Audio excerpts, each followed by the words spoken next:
किरणोत्सवाच्या मार्गात अडथळा आणणारे खरे गुन्हेगार कोण होते हे त्यांनी शोधून काढलं. आणि त्यांच्या तपासात एक धक्कादायक गोष्ट समोर आली.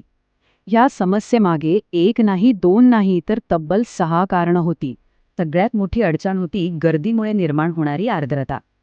आता यावर उपाय म्हणून एक भन्नाट कल्पना वापरली गेली.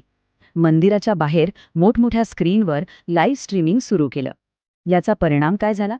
तर आतली गर्दी 2,000वरून थेट फक्त 20 लोकांपर्यंत कमी झाली. म्हणजे आर्द्रतेचा प्रश्नच मिटला. खरं तर इथे तंत्रज्ञानानेच परंपरेला वाचवलं होतं. त्याचप्रमाणे सूर्यकिरणांच्या मार्गात येणाऱ्या इमारती, पाण्याच्या टाक्या, झाडांच्या फांद्या आणि केबल्स या सगळ्या अडथळ्यांना दूर करण्यासाठी शास्त्रज्ञ, मंदिर प्रशासन आणि स्थानिक नागरिक सगळे एकत्र आले. आणि या सगळ्यांच्या एकत्रित प्रयत्नांमुळे सूर्यकिरणांचा तो पवित्र मार्ग पुन्हा एकदा मोकळा झाला. आणि याचा परिणाम अर्थातच यश मिळालं.